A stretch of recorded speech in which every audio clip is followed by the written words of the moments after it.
Təbrizdə bir ziyarətgah var. İnşallah gedəsiz sonra ziyarət eləyəsiniz. Nə peyğəmbər qəbridir, nə alim qəbridir, nə imam qəbridir, nə övliya qəbridir. Bir dənə hambalın qəbridir. Məşhurdur. Hambal qəbri, hambal ziyarətgahı. Bir gün bu hambal işi bu olub Təbrizdə cəmaatın yükün daşıyarmış, pul qazanarmış. Bir gün çiynində yükü gələndə görür bir uşaq yıxılır damdan. Cəmaat da yığışıblar, tamaşa edirlər. Heç kimin bir vəsaili vasitəsi yoxdur, çıxı onu oradan götürər. Daha iş oradadır ki, uşağın ayağı sürüşüb, yıxılacaq yerə. Uşağın ayağı sürüşəndə elə çiynində yükü dirək qüdrət sahibi olan Allah saxlı bu uşağı. Görürlər, uşaq yerlə göyün arasında qaldı. Bir nərdivan getirirlər, uşağı götürürlər. Uşağı qoyurlar bir qırağa, uşaq yalan olur, yapışırlar bu kişinin ətəyindən. Ki, sən nə iş gördün, sən nə möcüzə elədin, bizə paltarından təbərrük verginən, silə bunun paltarlarından cıralar. Sən övliyasan, sən kəramət sahibisən, bu kişi gülür. Deyir, and olsun Allah'a, bu nə möcüzədir, nə kəramətdir. Möcüzə və kəramət bu işdən qat-qat yüksəkdir. Bəs bu işin adı nədir? Deyir, bu bəndəliyin əsəridir. Bəndəliyin əsəridir. Allaha bu sözünə qulaq asmağın təsiri budur. Mənim 70 yaşım var. 55 il bundan qabaq uşaq idim. 15 yaşım tamam oldu. 15 yaşım tamam olub mənə şəri mükəlləflik gələndən bu 55 ildə yadıma gəlmir bir dəfə yalan danışam. Yadıma gəlmir bir dəfə naməhrəmin dalıyca baxam. Yadıma gəlmir bir dəfə haram tikə aparam ağzıma. Yadıma gəlmir kiminsə bir dəfə qeybətini eləyəm. Yadıma gəlmir bu ağızdan bir dəfə nalayiq söz çıxardam.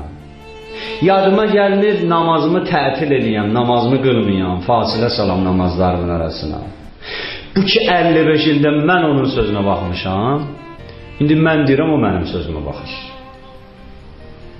Bu da nə var? Möcüzədir. Möcüzələri peyğəmbərlər göstərir. Bu bəndəliyin Allahın sözünə qulaq asmağın təsiridir. Kim eləsə bu təsiri görə bilər. Cəmaət dövrəsən alıb bunu buraxmırlar. Biri deyir, xəstəm var mənim üçün dua elə. Biri deyir, ağa necə eləyim, mənə dəsturul əməl ver. Olur da insanlar o halı yaş görəndə bir möcüzəvi xüsusiyyət. Gəlir, xəstəm var, əli çək başıma filan bəsməkan. Axır bu bir tər bunlardan aralanır. Gəlir evə, cəmaət evə gəlir.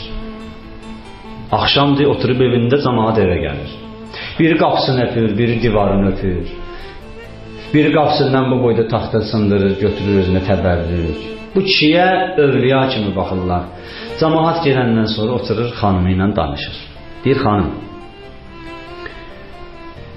bu sirri ki Allah açdı cəmaata, Təbrizin hamısı indi bizi tanıdı. Xanımı da özü kimi imanlı, əxlaqlı bir şəxs olur. Cəmaat indi bizi tanıdı. Mən 55 ildir, 30-40 ildir hamballıq eləyirəm, evimə çörək getirmişəm. Elə getirdiyim də yeməyə çatır. Bizim ayrı pulumuz yoxdur. İndi sabahdan bunlar bizi qoymayacaq hamballıq eləməyə. Bu kəramət sahibi buna kim yük verər daşımağa? Neyini edəcəklər? Getirib bizə yemək verəcəklər, pul verəcəklər havaydan. Amma xanımının bəlasını deyim sənə, daha 2-3 gündən sonra bu nəfəsimiz olmayacaq ki, uşağa deyim, diyansın göydə. Cəmaatın əlinə baxdım,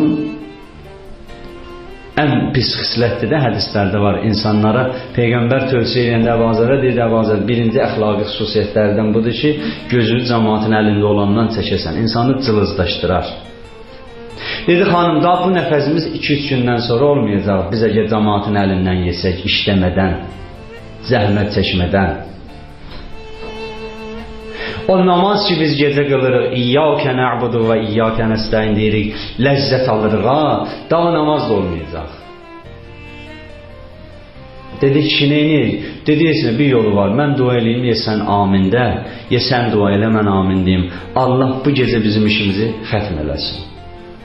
Ki bu sir ki açıldı, biz daha yaşayamayacağıq. Bunları əldən versək necə yaşayarıq sonra? Sübh qapılarını döyürlər bunların. Adam istəyirlər geçsin indi onu ziyarət eləsin. Sübh qapılarını döyürlər bunların, qapılardan, içərdən bir xəbər gəlmir. Ta əsr namazına gedər deyə gözləyirlər. Əsr namazı olur, qapını açırlar, girirlər içəri, görürlər ikisi də üzü qibləyə. 2 dənə cənazə evin ortasında, üzlərinə ağı çəkiblər, canlarını tapşırıblar. Kişinin yanında bir namı olur, bir məktub yazıb qoyub əhvalatı.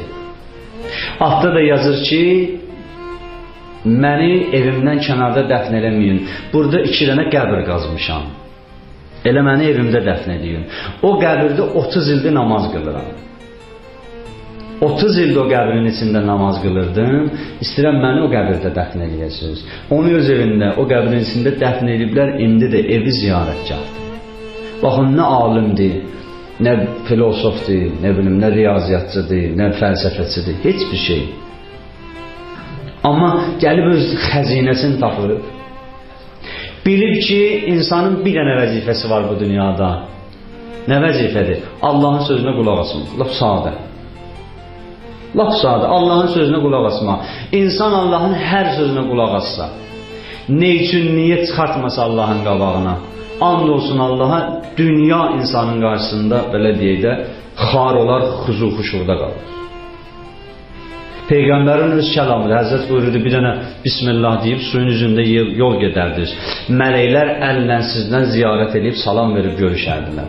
Ki, insan bunlara qadirdir, sadəcə o zaman qadirdir ki, insanın ələ gəlir ki, insan o nəfsin dəyərli xəzinəsini kəşf eləyər, tapar.